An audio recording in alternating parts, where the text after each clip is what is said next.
Good afternoon, everyone. Thanks for being here. Sorry I am late. I apologize. I will go straight to your questions. Julie. Thank you. Is there anything that you can say at this point about these 3 other people that have been arrested in Boston, who they are, what they're going to be charged with? I have seen reports about arrests, but I don't have any information for you at this time from here, so I have to refer you to the FBI and to local law enforcement. Has the president been briefed about these latest arrests? I don't know that he has, although I expect that if, again, I'm just seeing reports, we've just seen reports, and I can't confirm anything or get into charges that are written about in these reports. I can simply say that the president is regularly updated on developments in the investigation into the Boston Marathon bombings, but I haven't had a specific conversation about these reports with him. I also wanted to ask about the FDA decision yesterday on the Plan B pill. Is this something that the president sees as a compromise decision? Well, 2 things. First of all, this is a decision that the FDA made, and that is appropriate because it's an independent agency. The president, the White House, did not weigh in on this decision, and I have not had a discussion with the president about that issue. What I can say is, as you saw in the past, when there was a decision that was more sweeping, Secretary Sebelius made a decision to modify that or change it based on her views about the inadequacy of the data available for younger girls and teens of reproductive age that the president supported. But this is a different decision, and I haven't got any presidential input for you on it. So you can't say whether he supports this decision or not? Well, I think when you heard the president address Secretary Sebelius' decision in the past, he was echoing her concern about the lack of data available for that examined the appropriateness and effect of this medication on younger girls and teens. And this decision, as I understand it, is about, in reaction to an application, amended application from the manufacturer, is in response to that application, and makes available or would make available this medication for teens 15 and older. But that's still a young girl, a young teenager, is it not? Well, it's a 15-year-old and older. I think that again, I would refer you to Secretary Sebelius for the rationale behind the decision she made in the past that the president supported. But I think when you heard the president speak about this and Secretary Sebelius, they were speaking about younger girls. Okay, and then just quickly, when is the president going to sign the FAA bill? I'm not sure. I believe it may be here or on its way, and he'll sign it soon. As with all bill signings, we'll put out a statement when he has signed it. Yes, Mark. On Guantanamo, the president said yesterday he was thinking about revisiting that issue. What options are you considering? What plans does he have to move that issue forward? It sounds like he's been thinking about it. Well, it is an issue that he feels strongly about, as he made clear yesterday at this podium. He's determined, and this administration is determined, to see the Guantanamo Bay detention facility closed. Keeping it open is not efficient, effective, or in the interest of our national security. It's a recruitment tool for extremists. It is something that hurts our ability to cooperate with other nations and their agencies of government. It is extremely expensive.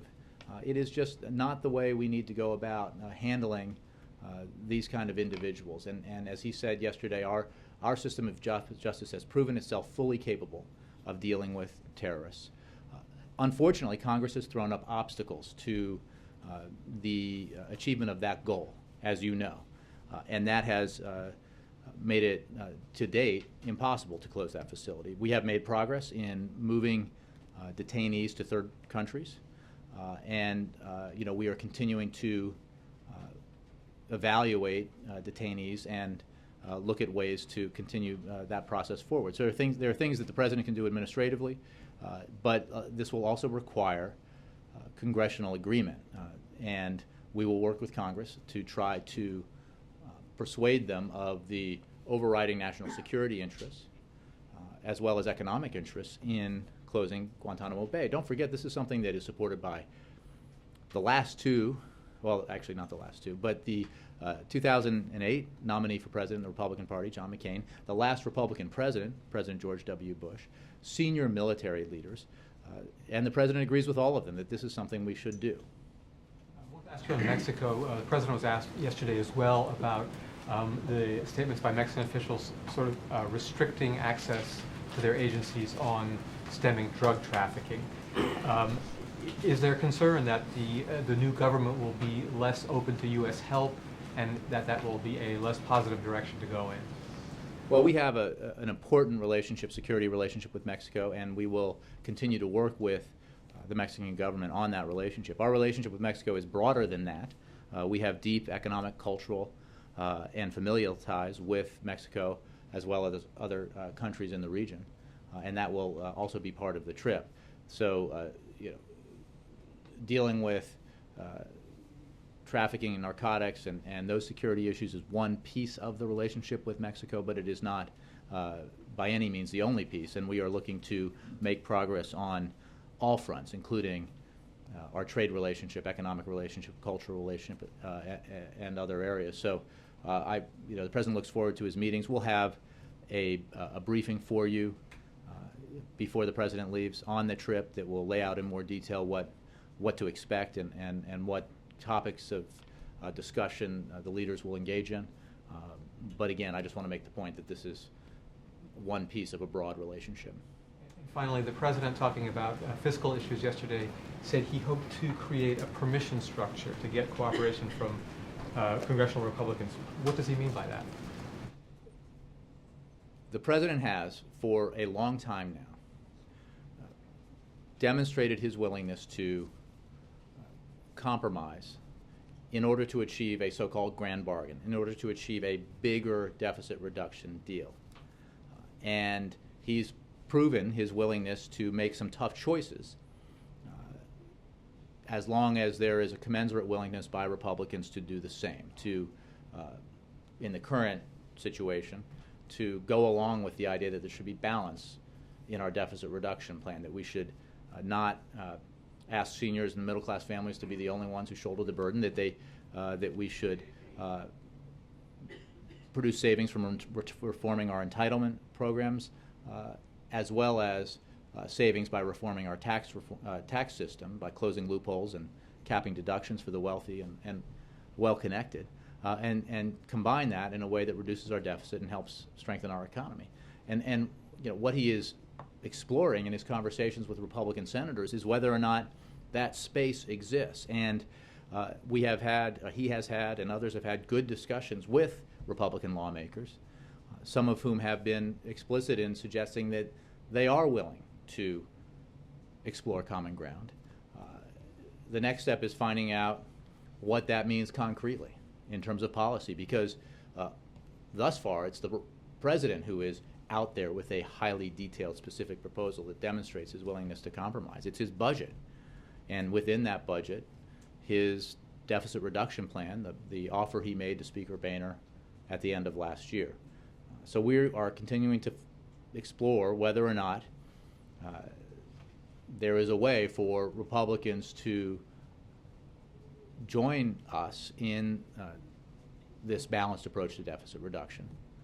And we certainly hope there should be, because that's what the public wants. And ultimately, on all of these issues, as the president said, it's not just that he can urge them to do the right thing in this case, to reach a compromise. It's that the public, the constituents that lawmakers represent, can and should urge their senators and congressmen to compromise and achieve objectives that help the economy grow and help create jobs, reduce our deficit in a balanced way.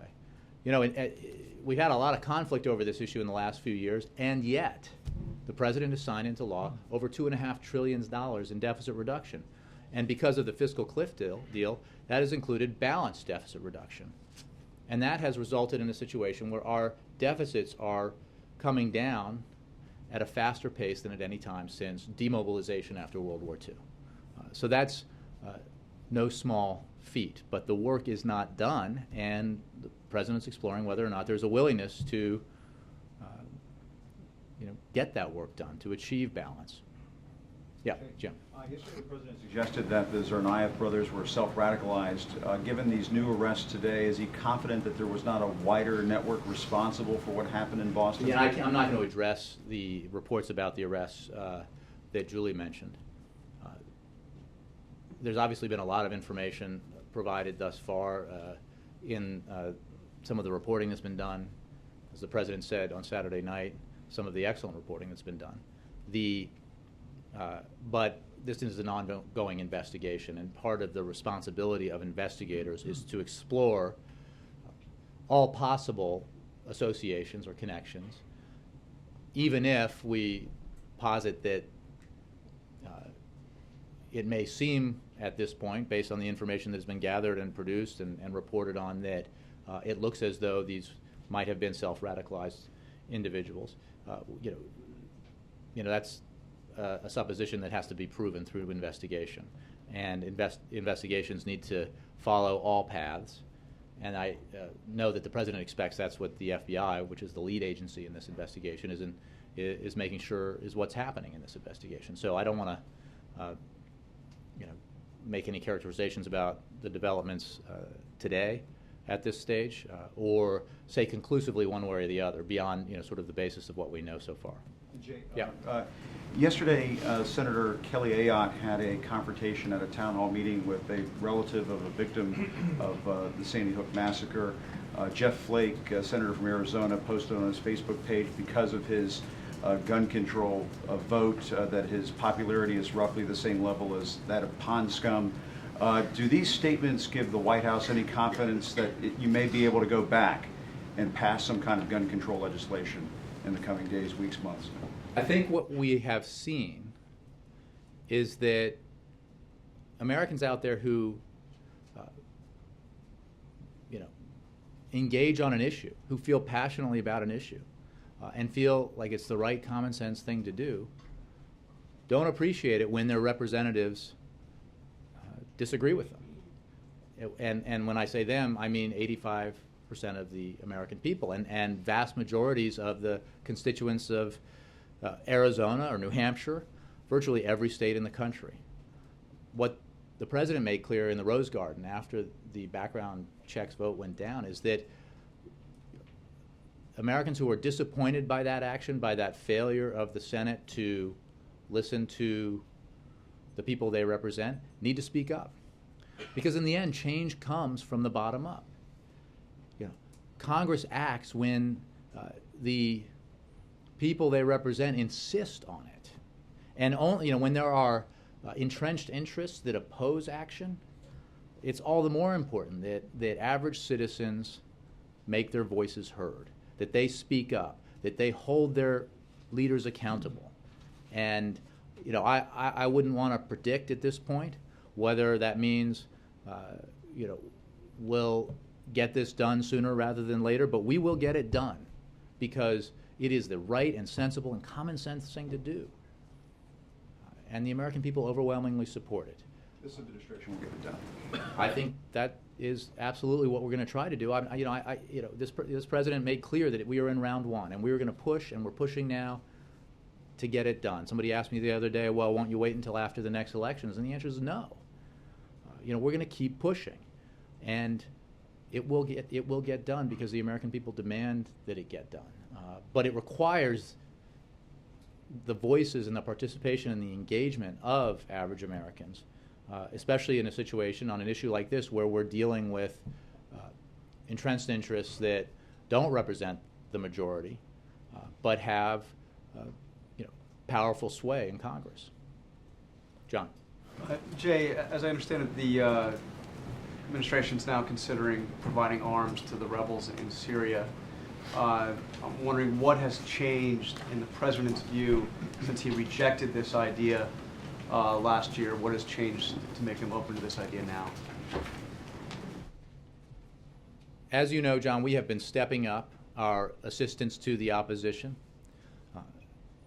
significantly, and we are constantly reviewing our assistance programs and what kinds of assistance we will provide. It is our policy that we have not and are not providing weapons to the Syrian opposition. but we are continuing to review our options. And in this period that we have stepped up our assistance, including direct assistance for the first time to the Syrian Military Council, we have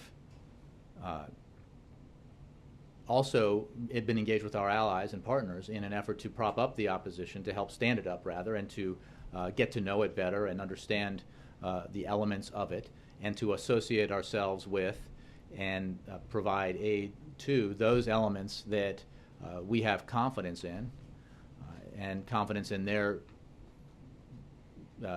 support for a more democratic Syria, and and confidence that they do not oppose United States interests, U.S. interests. And that is a process that's ongoing. So we have learned more about the opposition. We have worked more closely with the opposition. We have stepped up our aid and assistance to the opposition, and these evaluations are ongoing. But I have no announcement to make of any new developments on the assistance front. As of now, we have provided various forms of assistance, but no weapons.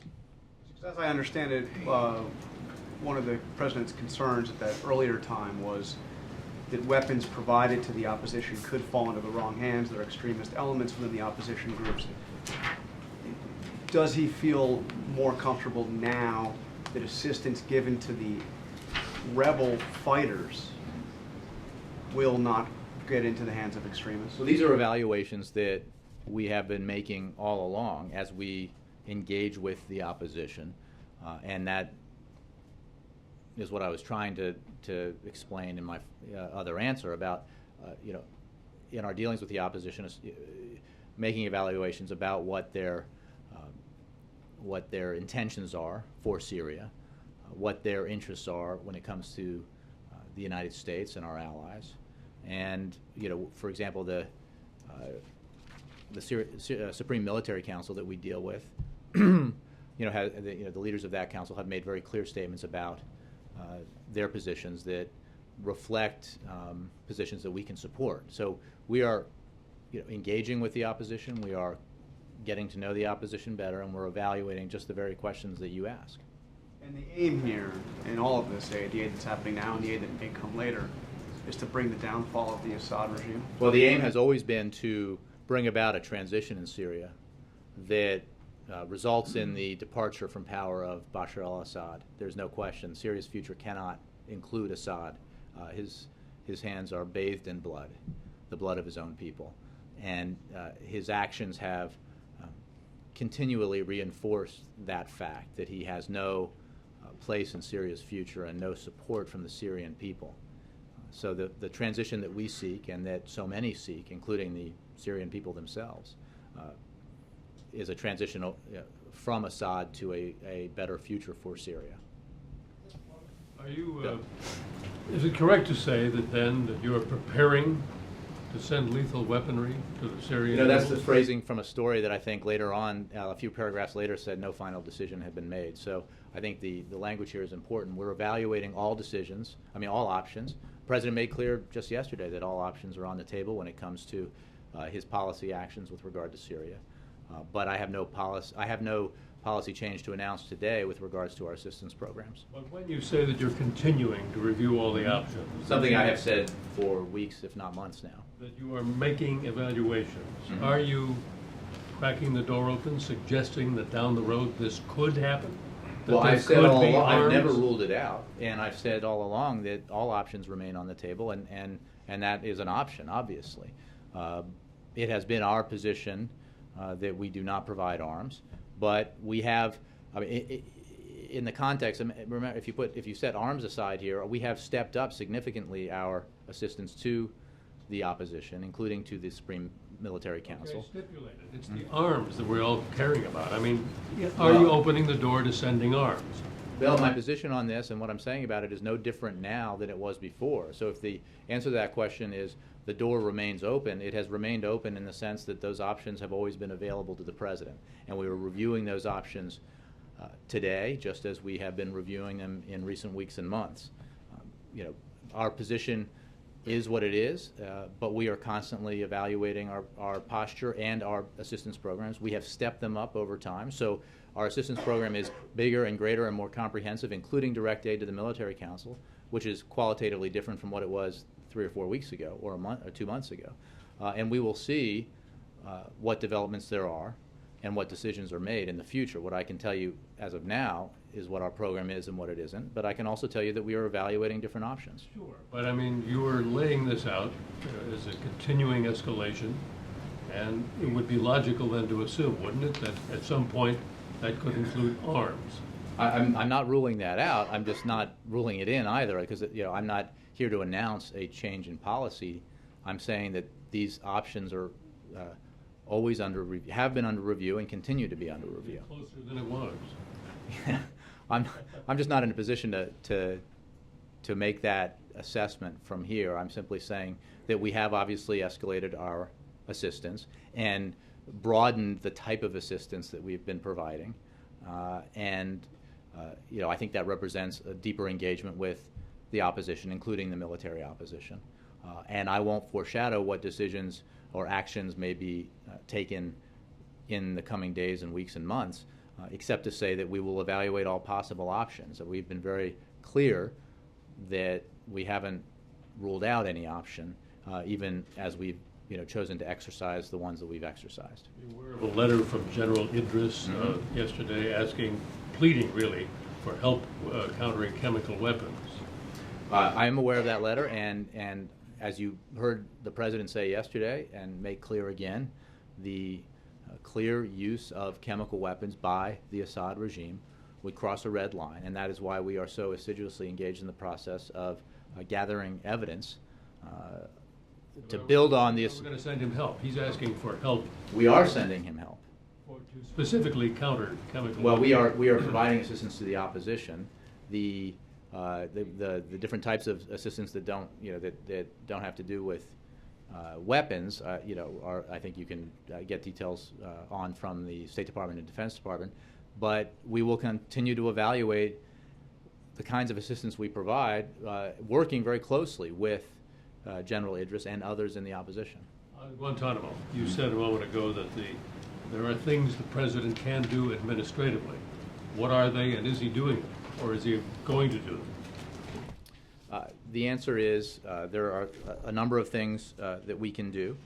One of the options available to us that we're examining is reappointing a senior official at the State Department to renew our focus again on repatriating or transferring detainees that we determine can be returned to their home countries or third countries.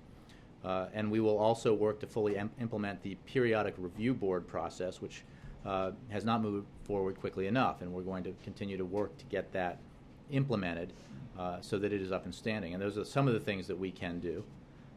We have obstacles that were thrown up by Congress that prevent us from, they refuse to provide the funding that would allow us to transfer detainees to incarceration facilities here in the United States.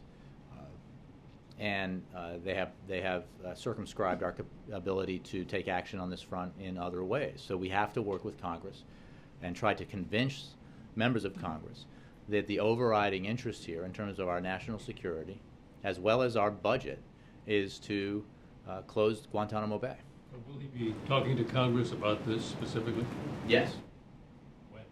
Well, I don't have any conversations to preview with you, but I think you heard from the President yesterday that he feels very strongly about this.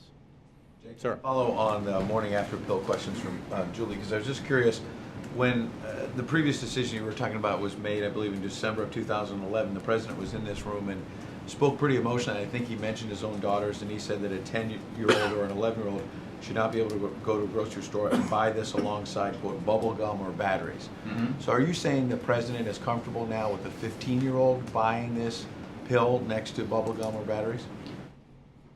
Well, as I mentioned earlier, I haven't spoken about this with the President, and this is not a decision that the White House or the President... I mean, he was pretty direct about it. Just announced, so I think... Oh, we've known about it all. It was announced late yesterday. Well, I didn't talk about this particular issue with him, but let's be clear. When the President was asked about this and made the statement that you quoted, he was speaking in support of a decision by Secretary Sebelius with regards to the proposition that this medication could be made available over the counter to anyone of any age.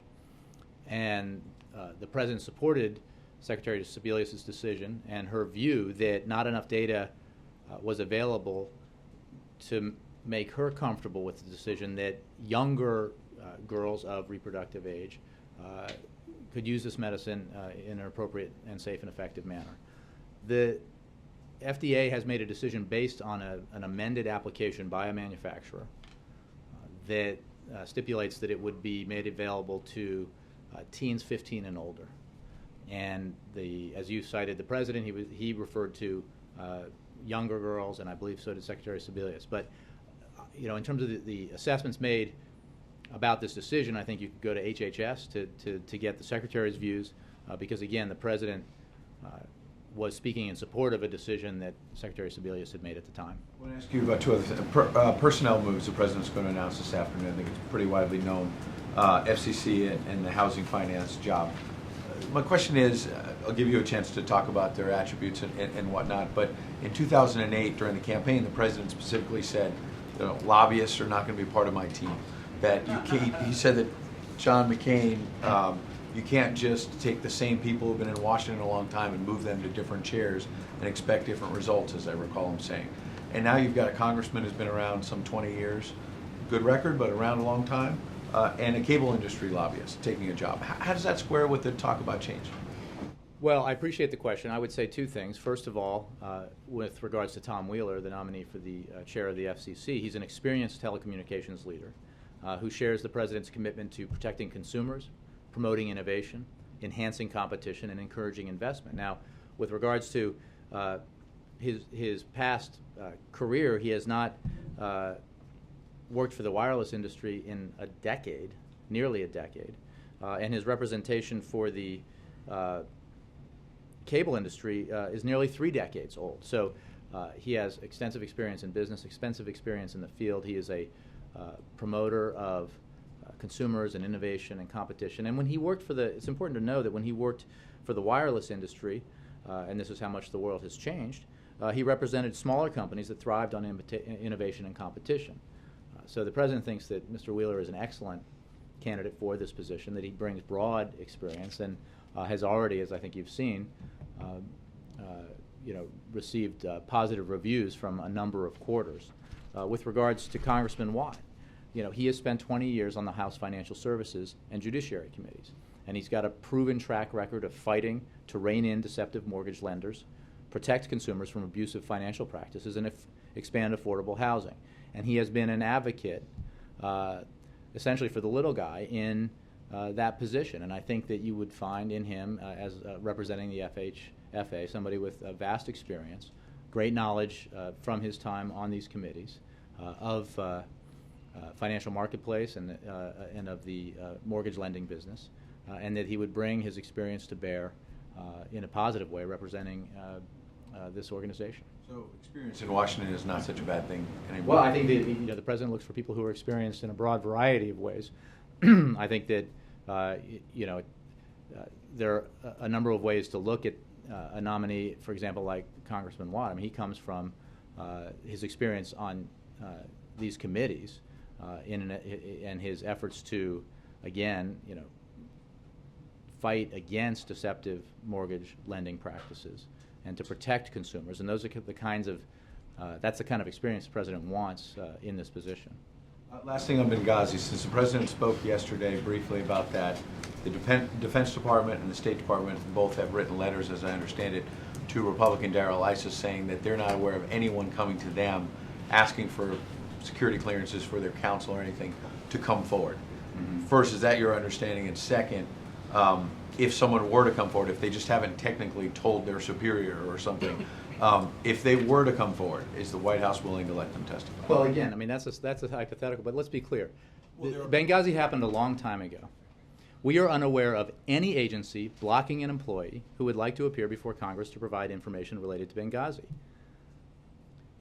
The Accountability Review Board, which investigated this matter, and I think in no one's estimation sugarcoated what happened there or pulled any punches when it came to holding accountable individuals that they felt had not successfully executed their responsibilities, heard from everyone and invited everyone. So there was a clear indication there that everyone who had something to say was welcome to provide information to the Accountability Review Board. But again, with regards to these stories, to our knowledge, we're not aware of any agency that has blocked an employee who would like to appear before Congress. And as you noted, both the State Department and Department of Defense had made clear that they are not aware of any request for a security clearance for a private attorney having been made in connection with the Benghazi investigation. So what you have is an attorney saying she represents somebody, claiming that she's not getting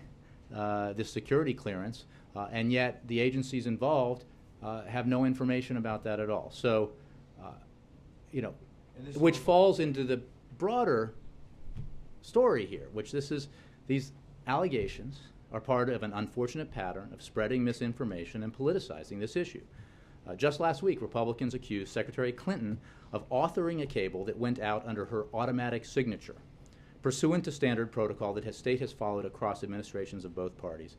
Secretary Clinton, and this of course was left out of the Republican charge, had previously testified under oath that she had never seen the cable. It was simply put out under her automatic signature, as thousands and thousands of emails are, according to protocol. So the politicization of this issue is unfortunate, and it continues unabated. We have had, numerous hearings, numerous documents, vast numbers of documents, vast number of individuals who have testified before Congress, and anybody who wants to be heard by Congress is welcome to be heard by Congress, in our view, and that has been our approach, our cooperative approach to this matter and to this investigation from the beginning. Jay, I want to go back to the idea of the permission structure. I know you've defined it, but how specifically does the President plan to create a permission structure? What does that look like? What steps is he going to take? What the President is seeking in his conversations with Republican lawmakers is common ground, basically a willingness by Republicans to agree to the principle that some of them supported explicitly not that long ago, that we could both achieve savings through entitlement reforms and achieve savings through tax reform by closing loopholes and capping deductions. And the permission structure, if you will, is basically a broad proposal that allows Republicans, like Democrats, to go along with some things that they do not love, would not be top of their list in terms of legislation, in order to achieve the broader objective here, which is broad, deep deficit reduction that would bring us past the $4 trillion mark over 10 years. Permission from voters, permission from their constituents? Well, I think that this is a phrase that is in common usage here. I think he's basically looking for a way to find enough Republicans who are comfortable with a proposal that would achieve some of their long-stated goals, including significant deficit reduction, including entitlement reform and savings from entitlement reform, and including tax reform. The President's proposition is that we should use some of the savings from tax reform produced by closing loopholes and capping deductions for the wealthy and wealth-connected and apply them to deficit reduction, not, as existing Republican proposals would do, apply them to tax cuts for the wealthy, which makes no sense as far as this President's concerned. One of the significant achievements of the last 6 months was his ability to, against great resistance, despite great resistance, to achieve a stated goal, which was to make permanent tax cuts for the middle class and to raise rates on the wealthiest Americans back to where they were under Bill Clinton when this economy thrived quite handsomely. And Jay, on immigration, Marco Rubio said in a radio interview, quote, the immigration bill that's in place right now probably can't pass the House. Does the President agree with that assessment? Is he concerned that that message is moving forward? Well, I haven't heard that assessment. I think that as the President and others have made clear, we are still in our early stages here. We have a comprehensive immigration reform bill that was authored by Republicans and Democrats in the Senate that has significant bipartisan support, but that process is still moving forward. And it is clearly something that everyone in Washington who supports broad, comprehensive immigration reform is going to have to work on, because there are a few steps in the process here. We need to move that bill through committee. We need to see it voted on by the full Senate. We need broad bipartisan support. That is something the President has always believed was necessary. And then obviously there's activity in the House that we have to monitor, and we have to see what the House will support. So like everything that's significant and big when it comes to progress and change, this is not necessarily easy. But there has been significant progress, as the President said yesterday, and we remain optimistic that this is going to get done. Does this type of language set the process back at all, or do you No, think no. this I is think that language like that, comments by that, acknowledge the fact that, as I was just saying, this is not going to be easy. I think it's, we have sometimes a phenomenon here in Washington that everybody sometimes participates in or gets caught up in, where signs of progress are immediately deduced to mean success, final success, and there's a lot of work to be done between today and final passage of comprehensive immigration reform. Peter. Thank you, Jay. General Dempsey was on Capitol Hill last month and talked a bit about what he called the confusing situation on the ground in Syria. Said it's difficult to identify rebels who could be trusted with arms. Quote here that it's actually more confusing on the opposition side today than it was 6 months ago. Given that, why would arming the rebels be on the table? Why would the administration consider it? Well, we have made clear in the past that this has been an issue that we have evaluated consistently. We have, as I was saying earlier to John, we have spent a lot of time working with the opposition, becoming more familiar with the opposition, evaluating the various groups within the opposition, and that has given us the confidence that has allowed us to step up the assistance that we have already provided or agreed to provide, and we'll continue to evaluate this situation and our options.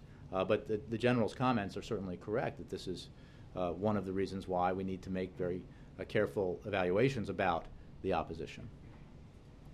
Let me, Donovan, yeah, and then Zach. Quick question on Guantanamo.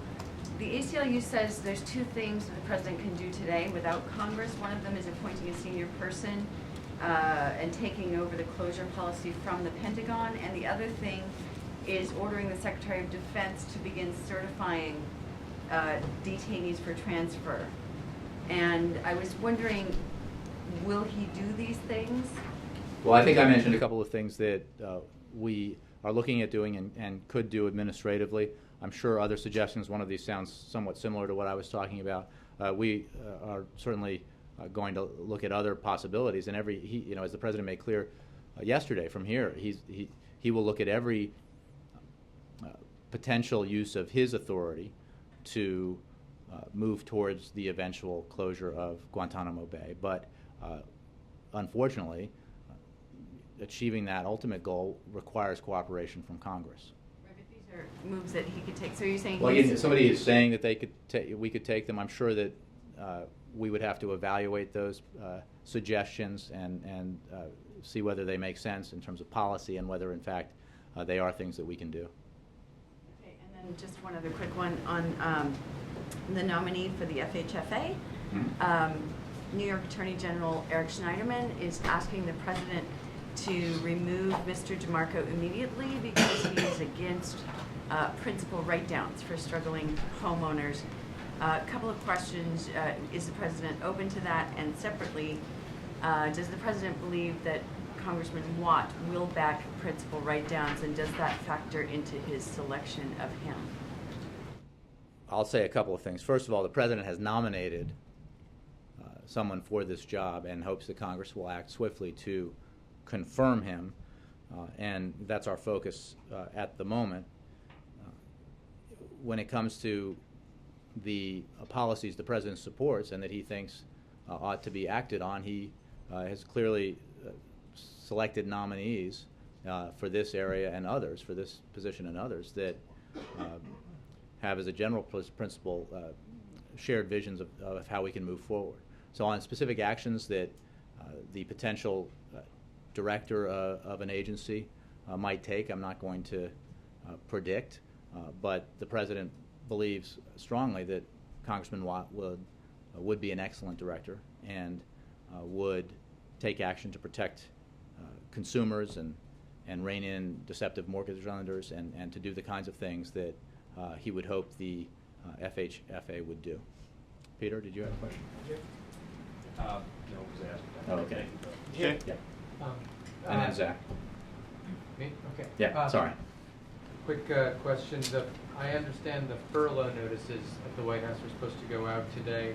How many people were furloughed and what impact will it have on White House operations? I believe that process is already underway and has been, so we can get you the numbers. But it affects, I'm not sure if I have this information today, but I can get it to you. As I've said in the past, it affects everyone in the White House office, and non-commissioned officers have to take a furlough day, and commissioned officers have a reduction in pay in the pay period that there are furlough days for non-commissioned officers. A more general follow-up question to Ed and my colleague's question. With these appointments today of Watt and Wheeler, what's the message that the President wants to send to these industries? That we need strong and effective oversight, and that we need strong and effective heads of these agencies that are very important to sections of our economy, and that have huge impact on people's lives, especially in the case of FHFA. So he's looking for strength and wisdom. Zach. I also have a few questions about FHFA and Goodness gracious. Congressman Okay. Watt. So if he's confirmed, it'll be the first time the president's choice will be in that job. It's been Bush administration and career officers left over. Does the president see this as, and unlike the FTC, FHFA mainly oversees Fannie and Freddie, which are taxpayer-owned and federally run, etc. Does the president see this as a moment where he's saying it's time we should take a look at the ownership of those companies and begin to reform them, the leftovers from the financial crisis? I think that you're attaching.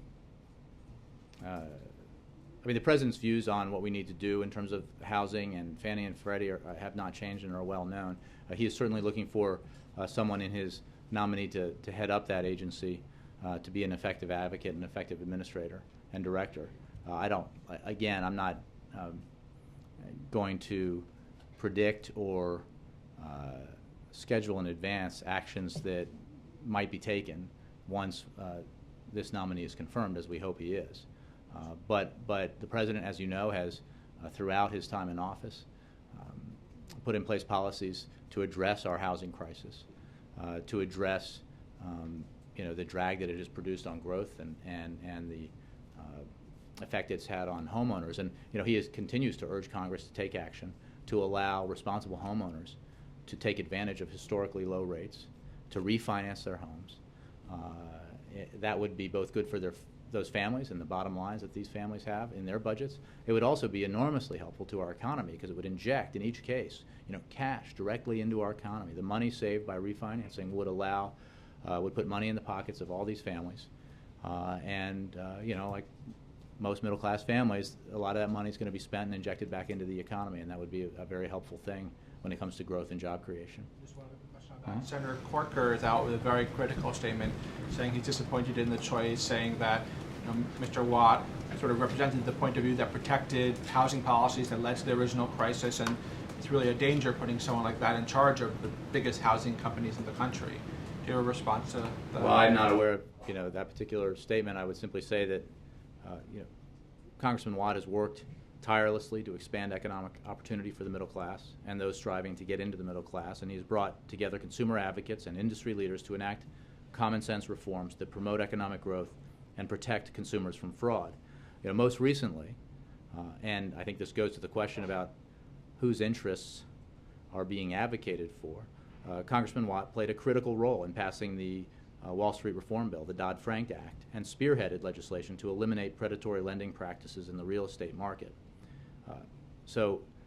Again, this president fought hard for Wall Street reform, and he fought hard with advocates like Congressman Watt on his side. And he fought hard against, in large measure, the Wall Street bankers and their lobbyists here and those who endorse the interests of those bankers and their lobbyists. and he continues to fight rearguard actions by Republicans on Capitol Hill to water down Dodd-Frank, to empower banks at the expense of consumers.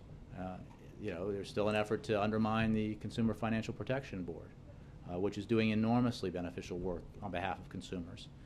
So this is a big accomplishment of the President's and Congress, Wall Street reform, and we need to continue to implement it in a way that does right by America's consumers and ensures that we have the regulations in place and the laws in place to prevent the kind of unraveling in our financial industry that we saw in 2007, 2008.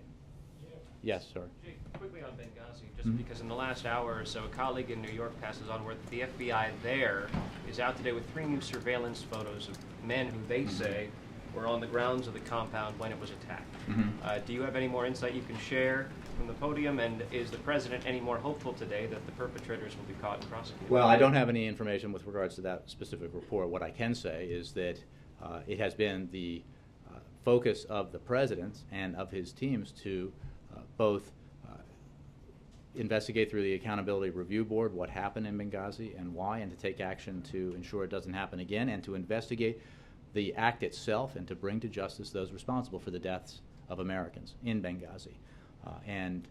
That work is not done, and he is very focused on ensuring that it is accomplished. Just to follow up on last week, because I'm not sure that you were asked this directly or whether there's anything you'd like to add on the public safety exception. Is the President satisfied that the FBI got all it needed to know out of Jahar Tsarnaev before he was read his rights?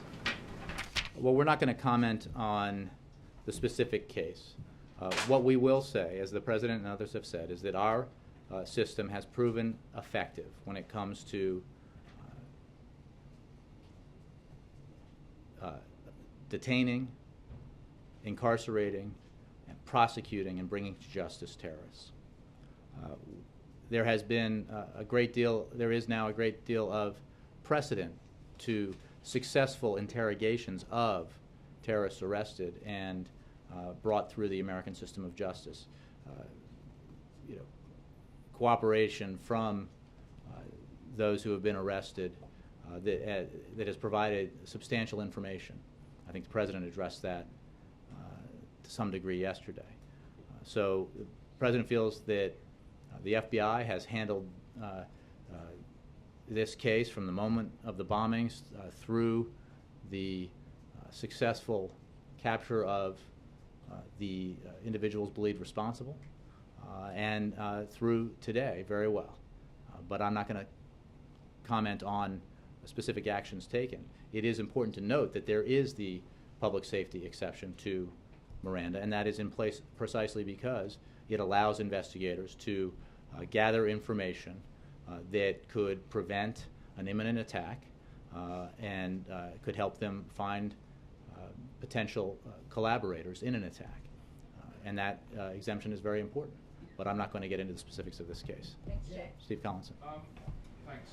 What's the reason that the administration has not sought to use the national security waiver in the Defense Authorization Act that would allow it to get around some of the restrictions that Congress has placed on transferring Guantanamo detainees? I don't have a specific response to that question. I can tell you that Congress has repeatedly through the NDAA and thrown up obstacles to the policy goal that the President has made clear he supports and that others, including President George W. Bush and Senator McCain and others, support. And he's going to work with Congress to try to eliminate those obstacles. And he made that clear yesterday. Will the review include a look at whether the administration will change its kind of position that right now it's not feasible to return Yemeni detainees who've been cleared for release to Yemen because of the security situation? Well, we have a moratorium on the transfer of Yemeni detainees to Yemen. 50% roughly, I think, of those detainees still at Guantanamo are Yemeni. So that obviously that is a significant block, and it is one reason why there are the number of detainees at Guantanamo who remain there. But that moratorium was in place because, as you know, there was a transfer of detainees that resulted in their release, and it was the judgment that we made that it was no longer the right thing to do to transfer detainees when we had agreements from the host government to keep them incarcerated. So we're obviously evaluating this and other aspects of the situation in Guantanamo, but that is our policy. The moratorium remains in place. Thanks all.